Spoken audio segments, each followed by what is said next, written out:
Good evening, my friends. With your permission and with Hashem's help, we're going to be continuing learning the Chatzar Yosef. Here's a version of the book. If you guys are interested, please email me. I've been getting Baruch Hashem, a lot of emails from all over the world. People are interested, and only good reviews. Like I said, this is a very unique sefer that you're not going to find anywhere.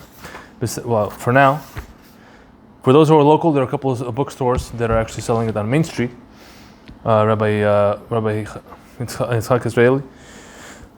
Rabbi Israel Yitzchakov. There's two rabbis like that, mix them up. Rabbi Yitzchakov, and because there's also Yitzchak Israeli, somebody else. He's not selling it. No. The other rabbi is. And in Safra as well. Anyway, we are continuing chapter 8. We just finished the section last week. We're starting a new section here, almost like a new subsection. Even though I'm going to call this part 5 of chapter 8, this technically is sort of can be understood as a piece on its own. It's a continuation of the struggles that are happening inside the walls of Yerushalayim. On page 84 we are on. Page 84, section 2 of chapter 8. The title of this section is called Death by Dried Figs. Sounds funny now, but as we read on, you will see what happens. Let's read the Gemara first. The Gemara is from Masechet Gittin, obviously. Page 84 over here. We'll read just the English part.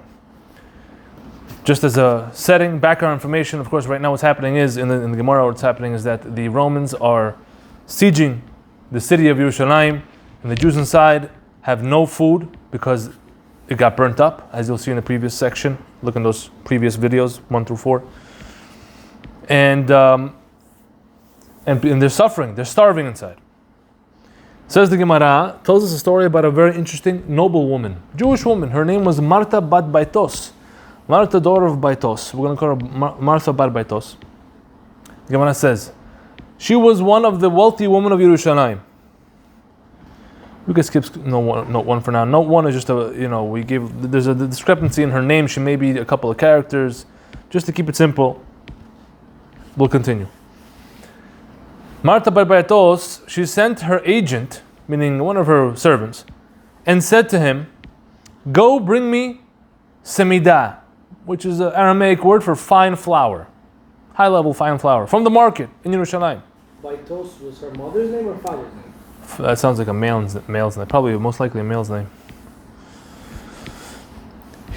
So she said to her servant, go bring me fine flour, semidah.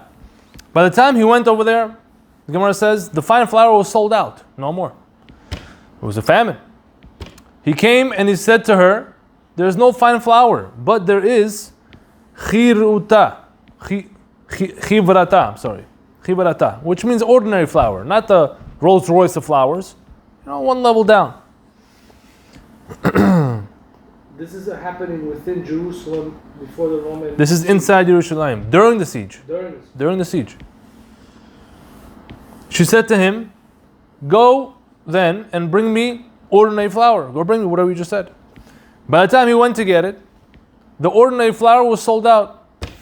He came to her and said, there is no ordinary flour, but there is gushkara, which means coarse flour. Right? The more coarse it is, the less valuable it is. One level down from ordinary flour. She said to him, go then and bring me the coarse flour. By the time he went, the coarse flour, of course, was sold out. He came back and he said to her, there is no more coarse flour, but there is barley flour. So everything up to now we were talking about is wheat flour. Wheat is the highest level. Wheat is called people food, so to speak. It's man's food. And barley was usually given to animals to eat. What is barley flour today? Do we have that? Yeah, we have barley. You can buy barley flour, sure. Barley is one of the 5 grains. There's wheat, barley, spelt, rye, oats. All those 5. That stuff in children, right? Yes, highly accustomed to put barley in chillin. That gives it that stickiness and barley. Barley is great, but you can make soup of barley. But in that time, it was viewed as a lower level food, and it was given mostly to animals. But now there's nothing left, so she said, "Give me the barley flour." He said to her, "There's barley flour." She said back to him, "Go then and bring me the barley flour." By the time he went to get the barley flour, it was all sold out. So hold your questions back. Some of them are obvious, like Danny is suggesting over here. Mr. Daniel is this is a real story. he's suggesting that, hold on a second, what, this guy doesn't know what he's talking about? He couldn't just buy whatever's in the market. So we'll see. So the first time he came to her, she could have just said, next time. Give me whatever's available. But she didn't. That's the thing. What did she say? She gave a direct command every time. Buy me this. She didn't just say, buy me whatever, buy me something. She said, no, buy me that. This, which means not those. Yes. Implications. Implicit versus explicit. That's correct. Gemara continues. She was removing her shoes. And she said, I will go out myself into the streets of the city and see if I can find anything to eat. She stepped on some animal feces, dung, whatever you want to call it, out on the street.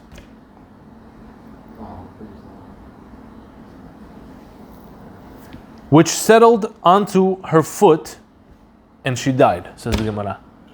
It was such a traumatic, shocking event. According to this opinion, she was, you know what we would call that in English? She was very dainty. Look up the word. Then there's stronger words, but a dainty girl is like very high class, very careful, like any little thing, tiny thing bothers her. Did she fall on it, or she just... How would you feel if you were starving, chas v'shalom, and you stepped on animal poop? I would feel disgusted. I would die. I don't know. Well, Mike has worse stories, as we know. I don't want to say it here. I'm not recording. But that's what happened according to one opinion of the Gemara. Rabban Yohanan ben Zakkai read upon her, meaning he recited the following verse that he connected to her.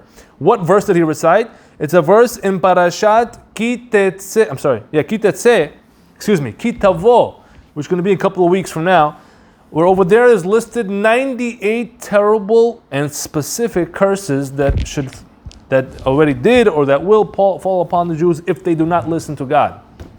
One of them is this. Says Rabbi Yochanan about her, the tender and delicate woman among you, who would not try to set the sole of her foot, etc. So they didn't bring the whole verse. Did I bring it here on the bottom? Yes, I brought the whole verse on the bottom, number 5. Note number 5 says like this. The full verse reads, the tender and delicate woman among you, who would not try to set the sole of her foot on the earth because of the delicacy and tenderness. She's such on a dainty level, like we explained.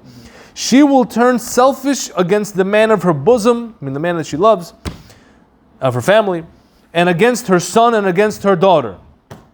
Right? So this is the part of the list of curses the Torah warns that will befall the Jews if they do not heed God's word. So this is one of those specific ones over there. He says, so basically Rabban Yochanan ben Zakkai is saying that verse is talking about this woman, Marta Bait Baitos, meaning this was the manifestation of that curse.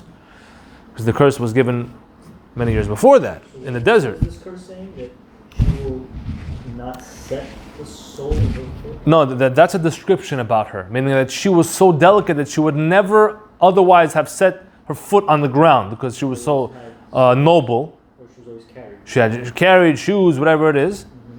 She went out in the street, right, just to, because of the starvation, to find something to. I forgot they started with that she was one of the wealthy women. So yeah, she's a wealthy woman. Yeah. So she was royalty. So the fact that So what does this mean against turn selfish against the man? Why would she turn selfish? Well, the funny thing is that the Gemara doesn't quote that back end of the verse. Only the first part talking about her delicacy and how careful she was. But we'll see. We're going to address that hopefully as well. We're going to address that. Pauses at that point. Yeah. It doesn't quote the whole verse. And it's allowed to pause it. Yes, the Gemara is allowed to. Yes. And if you come across that in the Gemara, you're allowed to read just whatever the Gemara says. You don't have to see the whole verse. If you learn the Gemara, you can recite just the part that they quoted. You don't have to be worried about the issue of not reciting a whole verse, like we learned about before. The Gemara continues. There are those who say that rather than stepping on dung, she died a different way. How did she die? This opinion says she ate the grogarot. Grogarot is the Hebrew word for dried figs. The dried figs she ate. Whose dried figs? Of Rabbi Tzadok. And she became disgusted by it and died. Why? you get that from, what I mean? So look, since Rabbi Tzadok would observe fasts for 40 years, says the Gemara, so that Yerushalayim would not be destroyed. Now, what does it mean? He didn't eat for 40 years? Look at note number 6. This does not mean that he fasted 40 years straight, 24 hours each day. It's not what it means. Rather, there were surely days that he ate, especially when there's a mitzvah to do so, such as on Shabbat and Yom Tov. So it's according to Geresh Yerachim. Some say that, so his opinion is that he only ate Shabbat and Yom Tov. Other opinion is that he always ate at night. So he did daytime fast. So at night he would eat something. You can't fast like 2 or 3 days in a row? You could, why not? You could. But I'm saying like 40 years in a row, no one's going to survive that. What's the most a person can go without food and water? Isn't it like 2 or 3 days without water? Well, yeah, but the point is that we cannot say that this Gemara means that he's fasted for 40 days, 40 years continuously, 24 hours, right? There had to be some points where he ate in those 40 years, otherwise he'd die. Can it just mean day fasts? So that's what I'm saying. Some say it means day fasts, but the Geresh Yerachim that we brought here in note 6 says that it means he ate on days when it's a mitzvah to eat. But maybe even there he's talking about during the daytime he ate on days when it's mitzvah to eat, like Shabbat and Yom Tov. But at night he would always eat. It makes sense to say that, like a little bit, right? Because that's considered a halakhic fast from, the whole daytime. If someone fasted the whole day period, it counts as a fast as well. That does have effects in Shamayim for teshuvah and things like that. So, when he would eat something, says the Gemara about Rabbi Tzadok, the Gemara says, Hava mitchazeh me'abrai. Translation, it could be seen from the outside what he was eating. Due to his extreme, fancy word, emaciation. Mike, what does emaciation mean? Skinniness? Yeah. Very, very skinny, very frail, right? That's why when he ate, you could see from the outside what he was eating, says the Gemara. Let's see. When he would finish a fast and want to rejuvenate himself, so here's the Gemara himself saying that he did eat from time to time. What did he eat from time to time when he finished the fast? They would bring him dried figs, and he would suck out their juice and cast the rest away. That's all he could handle. A little juice from a dried fig. It was one such dried fig that Marta Bat Baitos found and ate that caused her death, according to this opinion. How would they know this? Who know what? How would this opinion know that that's the fig? That's the tradition that was passed down by his rabbis to him. You have to understand, these are not just stories. The Gemara doesn't have story time. You understand? Every detail here is to teach you something on a deep level, as we shall explore. But one rabbi said she stepped on something, the other one said Yes. she ate A dried fig of Rabbi Tzadok. fig. So which one happened? So Or did both happen? it could be that both happened, or it could be that again, the point is that she died from something like that she couldn't handle. Okay, that's understandable. And the reason why they described it, each opinion described it in his own way, is because there is a hidden teaching that he's trying to show you. It didn't necessarily have to happen that way, but there's a teaching that goes along with it, a musar teaching, an ethical teaching, that he was trying to, that opinion, each respective opinion was trying to uncover, as we'll see. Last part of the Gemara says, as she was dying, she took out all of her gold and silver and threw it in the marketplace. And she said, why do I need this? And this is that which is written in the verse, it says in Yechezkel, they will throw their silver in the streets. The prophet already prophesied about this. There will come a day when money is not worth anything. There's no food around, your money means nothing. You can't eat your food. You can't eat your money. You can't cook your money. But this prophecy could apply to anything, any time period. Right. But the Gemara saw fit that this connected to this. This prophecy connected to this. Look at number 9. We'll bring the whole verse from Yechezkel. It says like this, note number 9. They will throw their silver in the streets and their gold will become repulsive. For their silver and gold will be unable to rescue them on the day of Hashem's fury. They will not satisfy their souls and they will not fill their stomachs. For the stumbling block that caused their demise was their iniquity, their sin. This verse clearly describes the situation of our Gemara. When famine and siege simultaneously take hold, money has a deathly disadvantage. You can't eat it. There's no food. There's no food, everybody's suffering. That's the point. Because you have to remember, before this, they were very deeply invested in their investments and their money. And they valued it very much, and they not only that they acted a certain way because of it, but now that God said, okay, I'm going to put you guys in the same playing field, you all have the same stomachs, you all have the same blood, what are you going to do with that food? Now she literally, the Gemara says, she took her money and threw it in the street. What do I need this? I need food, she said. In a famine, and when you're under siege, there's nothing that can really help you other than prayer. Well, yeah, we understand it, but this is just to drive the point home. There's emphasis on that. Okay. You could use the money before the famine to buy more food. But all the food was burnt. Remember the previous section, section 1, the Bayonim burnt all the wheat and barley because of their own agenda, because they wanted to go to war. So, Rashi now says a few comments here.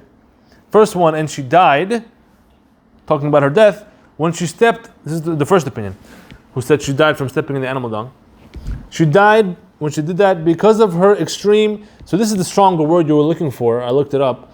The word is fastidiousness. Hard to find a simple word to express that. But in Russian there's a word like that. What were you saying before? Brizglivy. Like very, very cannot handle, almost like you would call him a germaphobe or something like that. Right?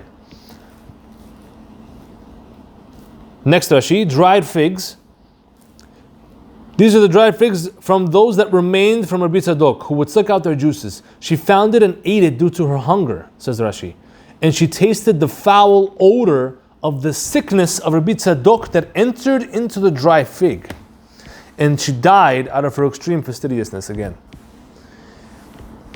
Next Rashi, it could be seen, so the Gemara said that Rabbi Tzadok was so skinny that when he ate, it could be seen from the outside. What could be seen? Where? Rashi says, in his throat. So I guess as he was swallowing it, you could see the food going down the tube. When she picked up the dried fig, and maybe we'll get to it, but when she picked up the dried fig, did she know that someone else ate it before? Maybe. I don't know. Probably. But when you're hungry, when you're starving. So still picked it up. According to the dictionary, Did you look it up? fastidious means choosy, particular. Yeah, same But idea. it's not brisgliv. Same idea. A person who's brisgliv is particular about where he drinks from, what he touches. But fastidious, like the way you made it sound, has like the disgust. You know, like you're disgust, not particular, like more disgust. It's the same idea. Listen, this is not English class. Same idea. I'm just Okay. So now let's read some of our questions. This is actually not that long of a section, so we can hopefully maybe even reach the Chatzar Yosef today. What time is it already? 14. Okay. 19. Says, we're going to write over here these Sha'ar Chatzar, the questions on our Gemara. Very, very important questions that need to be asked. Question number 1.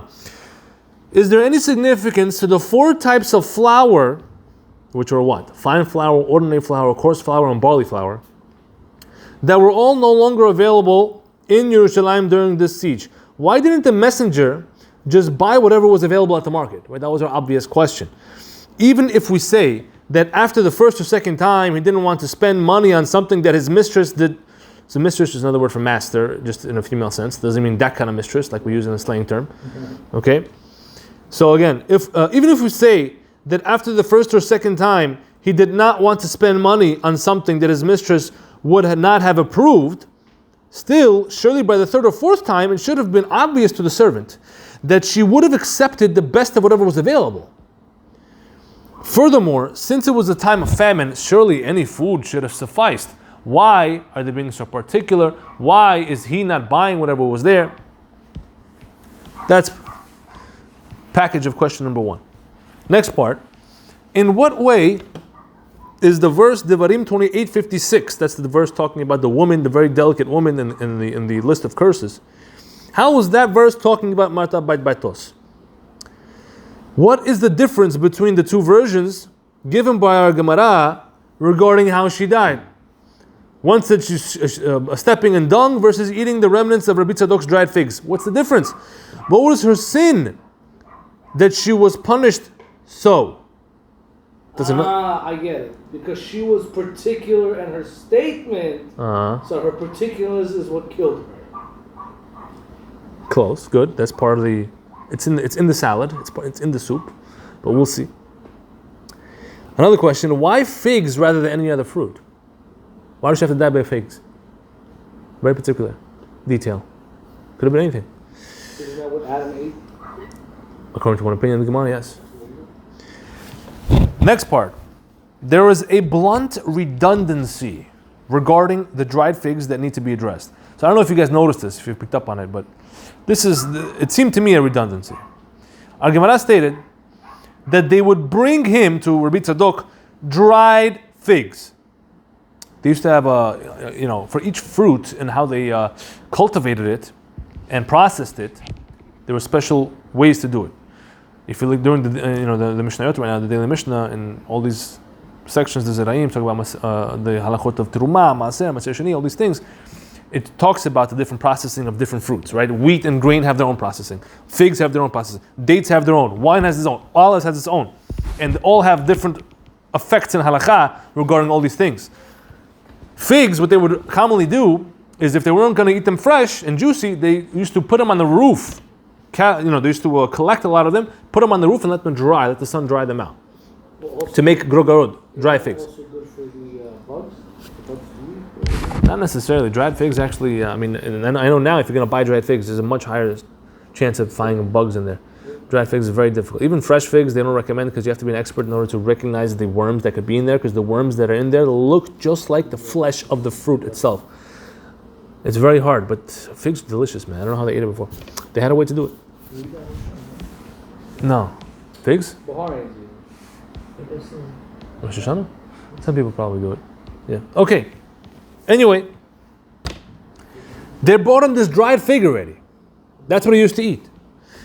And then the Gemara said that he would suck out their juice and cast the rest away. How did Rabbi Tzadok suck juice out of an already dried fig? Wait, what is the redundancy to the dried fig? I'm telling you right now. Because it's saying they brought him dried figs and he would suck the juice out. My question is, what juice? What juice? It's a dried fig, there's no juice. It still has some. It's like gum. Gum has juice. Not really. When you chew it. I wouldn't describe it as juice. It's just chewy. Flavor. Flavor, sure, but not juice. The word is juice, the Gemara says. Okay. How did Rabbi Tzadok suck juice out of an already dried fig? And even if we assume that they gave him regular fresh figs and he turned them into dried figs by sucking out the juice and then threw the rest away since he was unable to swallow solid foods due to his condition, this cannot be so, since our Gemara clearly states that they brought him dried figs. So that needs to be addressed. Last question we have over here. Why did our Gemara find it necessary to describe the imagery about how malnourished Rabbi Tzadok was? That whatever he ate could be seen from the outside. And why did Rashi take the liberty to point out that it was from his throat that food he swallowed was visible? Isn't it obvious? How else could it be? Well, I'm going to see it in the stomach. Food that he just ate, I'm going to see it in the stomach? That skin. No. Same thing. No. You're not going to see You that. see them with throat. Okay, throat first. The stomach also. I feel like someone's like that. No. If you know the anatomy, the stomach is a pouch itself. If someone The swallows throat is a a thin book- tube. No. Okay, he's not swallowing a book, man. In Batman, the guy had a cell phone in his. Oh, come on. You getting proofs from this? The skin. They put that in the skin. Something else. In the skin, obviously, you'll see it. But that we have to figure that out. Whatever Rashi writes, every letter, every drop of ink is calculated to the T. And he took the liberty, he said, I'm going to write down that it's visible in his throat. Why? That's what we have to investigate. Page 86. We have some commentators of the Chachamim of the generations, the Maharsha, Maharal, and the Ben Yehoyada, and Eliyahu, and Iyun Yaakov. 5 of them over here. Now we're going to see what they said about our Gemara over here. We probably won't finish the whole thing today. Maybe we need one more next time, but let's see if we can finish at least the Amudei Chatzar. What is it, 25? Okay. First one, Maharsha, Hakadosh. She says over here, the 4 types of flour our Gemara mentions represent the 4 types of breads that were offered at the temple for a Todah offering. Todah offering means Thanksgiving offering, right? There's many different laws, not Thanksgiving like in November. thanksgiving, in terms of if a person wants to give a special thanks to God for whatever happened in his life, he would bring a special offering called the Todah offering, and there's a special protocol that needs to be brought with it. Look at note number 1. One of those protocols is that he had to bring 4 different types of bread. 40 loaves he had to bring. 40 loaves, 10 of each, I believe. 10 of each type. What are the types? Party, right? For everybody. Yes, they have to invite everybody. They have to eat it. They have to make a huge meal. So the first note number 1 explains them. The first type of bread he had to bring was unleavened loaves, which means unleavened means non-chametz, like almost matzah-like. Okay, why is this? With mixed oil. 2 is unleavened. I'm just giving information. 2 is unleavened wafers smeared with oil. 3 is loaves of scalded fine flour mixed with oil, and 4 is loaves of leavened bread. They all had different ingredients and they were baked differently. That's why it calls them different breads. If you want to see more, Vayikra chapter 7, 12, and 13 talks about that.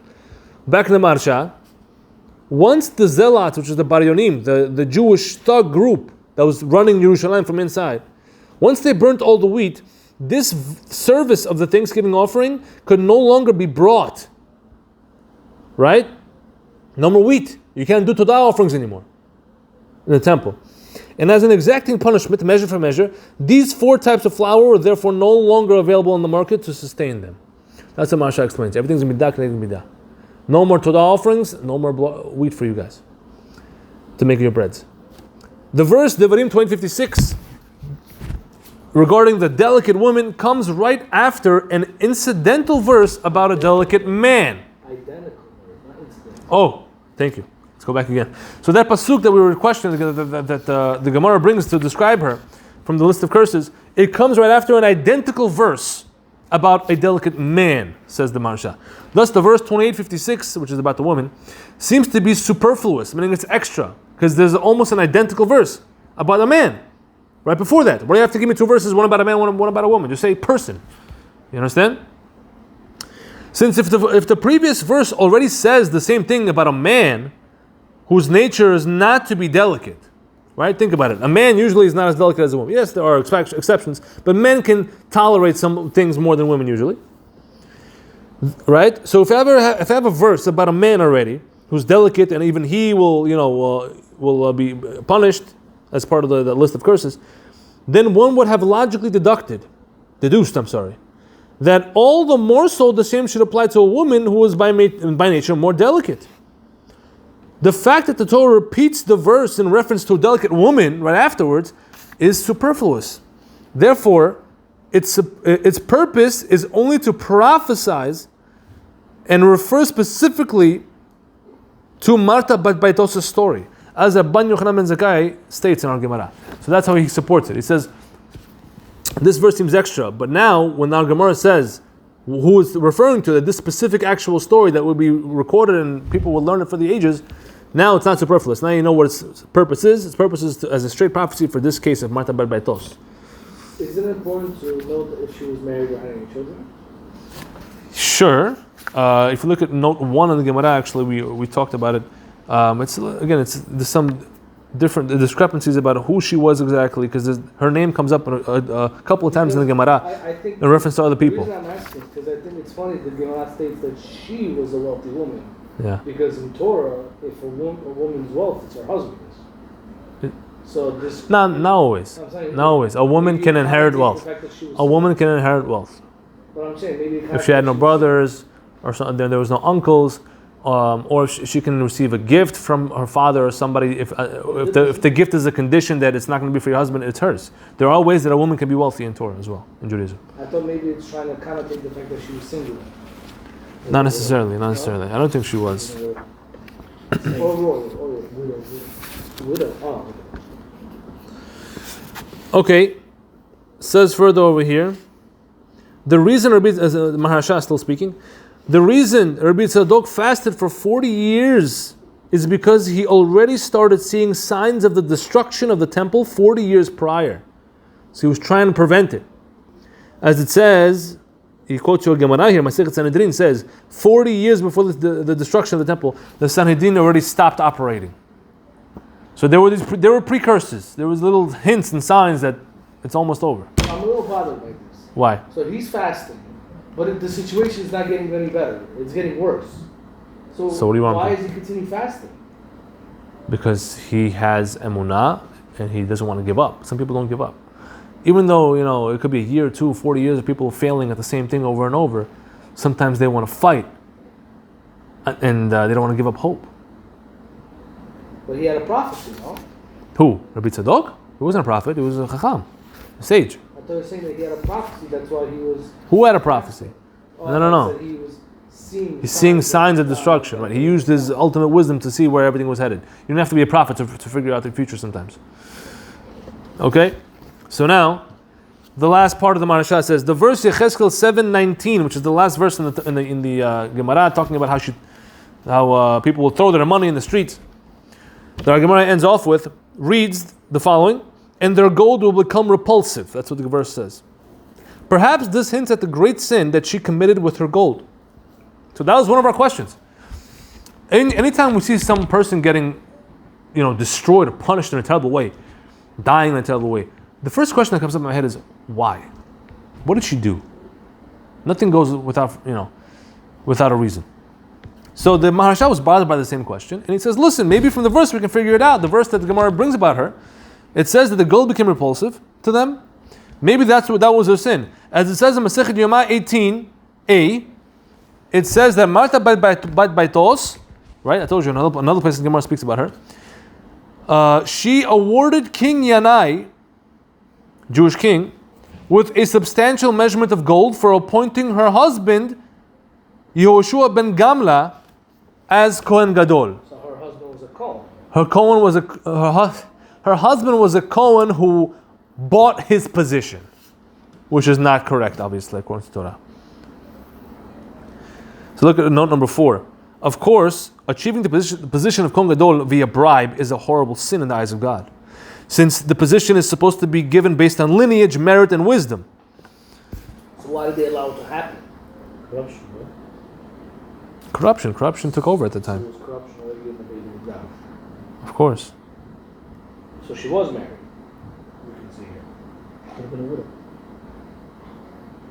Well, I'm sure she was at one point. Yeah. So just as a side point, I mean, there's a little difficulty with the Maharsha here, in terms of. Hey, I don't want to get into it now. Just the rest of note 4 connects to note 1 on the Gemara, which explains the little difficulty with who exactly Marta bat baitos was. Which era is this talking about? Because the one that was married to King Yanai was way before the destruction of the Second Temple. It was way before.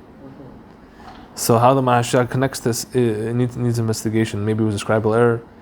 But we addressed the issue, we at least identified the issue in note 4 here and note 1 on the Gemara there. Not for now, a little technicality. It is 9:34, right? Okay, so we're going to stop here, B'ezrat Hashem. We're going to continue the Maharal next week, then Ben Yehoyada, and we're going to investigate further into this deep story. There's a lot to be learned. Baruch Adonai Olam. Amen ve'amen.